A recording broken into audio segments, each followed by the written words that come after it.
दोस्तों मारी गुज्जूनी मौज चैनल में आपનું સ્વાગત છે। આજના વિડીયોમાં આપણે વાત કરવા જઈ રહ્યા કે છોટુ બેબીની આજે માનતા કરી, માનતા માટે તેમના મમ્મીએ શીરો બનાવ્યો। આ કેવી રસમ, સવા મહિનાની આ કેવી બાધા હતી અને આજે તો પૂનમ ભાભી આ રસોડામાં શું કામ કરવા લાગ્યા, ઘરે પાણીના તકલીફના કારણે આ કેવો દેશી જુગાડ કર્યો અને દોસ્તો હવે યશુને કેવા ડાઘ પડી ગયા, વાગ્યું છે એને, કેટલું લોહી આવ્યું હતું, હવે તેને કેવું છે, બધી જ માહિતી મળશે તમને આપણા આ વિડીયોમાં।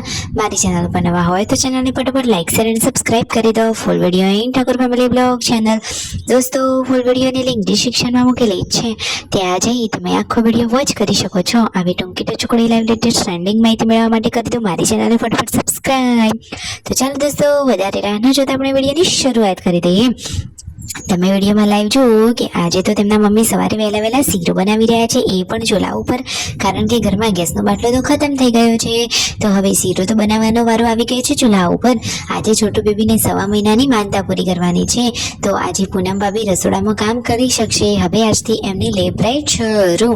તો ફાઇનલી એમને ત્યાં એવો રિવાજ હોય કે સવા મહિનો થાય એટલે ગયણીઓ માટેનો શીરો કરવાનો હોય। હવે છોટુ બેબીને રેડી કરી લીધું છે અને તેમના માતાજીએ દર્શન કરવાના અને સવા મહિનાની બાધા પૂરી કરવાની। ફાઇનલી હવે પૂનમ ભાભીને કોઈ પણ મંદિરે દર્શન કરવા જવું હોય, રસોડાનું કોઈ પણ કામ કરવું હોય તો બધી જ એમને છૂટ મળી ગઈ। તો ફાઇનલી છોટુ બેબીને લઈ અને તેઓ મંદિરે દર્શન કરવા માટે આવી ગયા છે। તો જુઓ અહીંયા તેમના મમ્મી અહીંયા દીવાબત્તી અને પૂજા પાઠ કરી રહ્યા છે, ધૂપ કરી દીધો છે એટલે કે નિવેદ ધરાવી દીધું છે અને ફાઇનલી હવે છોટુ બેબીની સવા મહિનાની બાધા પૂરી કરી છે। તો હવે પૂનમ ભાભીને બધી છૂટછાટ મળી ગઈ છે। છોટુ બેબીને લઈ અને પૂનમ ભાભી દર્શન કરાવી રહ્યા છે। જુઓ સરસ મજાના એને અહીંયા દર્શન કરાવી દીધા અને માતાજીના આશીર્વાદ મેળવી લીધા છે। પૂનમ ભાભી પણ ખુશ, છોટુ બેબી પણ ખુશ। પૂનમ ભાભીને તો આજે હરખ જ સમાતું નથી, એમને ત્યાં આવો રિવાજ હોય ને પછી શીરાનો બધા લોકોને પ્રસાદ આપવાનો હોય। જુઓ તો ખરા કે માતા જ એક બાળકનું આટલું સરસ મજાનું પાલન પોષણ કરી શકે, સાચી વાત ને દોસ્તો।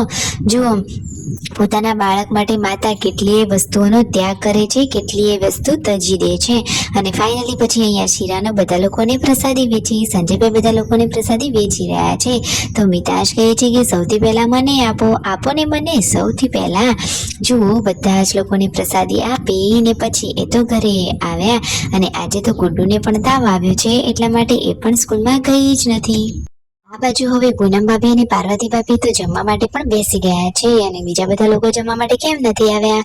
અને દોસ્તો શું ઠાકોર ફેમિલી એક નવી શરૂઆત કરવા જઈ રહ્યા છે, શું એક નવી ઝલકની શરૂઆત શેની થઈ રહી છે તમને માહિતી આપણી ચેનલ ઉપર મળતી રહેશે। તો સૌથી પહેલા લાઈવ લેટેસ્ટ ટ્રેન્ડિંગ માહિતી મેળવવા ચેનલને કરી દેજો સબસ્ક્રાઇબ, કે જેથી સૌથી પહેલી લેટેસ્ટ માહિતી તમારા સુધી પહોંચી જાય। સંજયભાઈને લોકો ગયા હતા થોડાક કામેથી આવીને જમવા માટે બેઠા છે અને વરસાદ થોડો ચાલુ થઈ ગયો છે અને પાણીની પણ તકલીફ છે। આજે તો પૂનમ ભાભીને હરખ જ સમાતું નથી, એકદમ ખુશખુશાલ। એ તો કહે છે કે ઘણા ટાઈમ પછી મને રસોડામાં આવવા મળ્યું ને રસોડામાં રસોઈ કરવા મળી, તો હવે અત્યારે તો થોડુંક નવું હોય એટલે એમને હરખ જ સમાતું નથી। તો આજે તો રસોઈ કરવા માટે તેઓ બેસી ગયા છે અને વ્યૂ માટે સરસ મજાના પાપડ તળીને રેડી કર્યા છે। ઘણા પાપડ તળ્યા કે જેથી બધા જ લોકો નિરાંતે ખાઈ શકે। પછી શાક વઘારવાનું કામ કરી રહ્યા છે શિલ્પા ભાભી। આજે તો પૂનમ ભાભી કહે છે કે મને તો આજે મજા જ પડી ગઈ છે કામ કરવાની। સાંજે પછી શિલ્પા ભાભી અને રાકેશભાઈ પહોંચી ગયા છે ખેતરમાં ચા લેવા માટે। શિલ્પા ભાભી તો ખેતરનું કામ જોરદાર એક્સપર્ટ અને ફટાફટ કરી દે છે।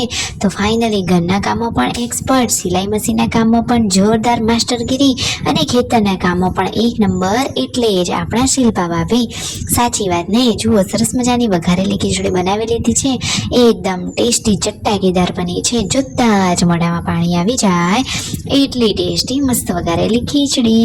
જમવાનું રેડી છે અને પરિવારે સાથે બેસી નિરાંતે જમી લીધું। તો લાઈક શેર એન્ડ સબસ્ક્રાઇબ।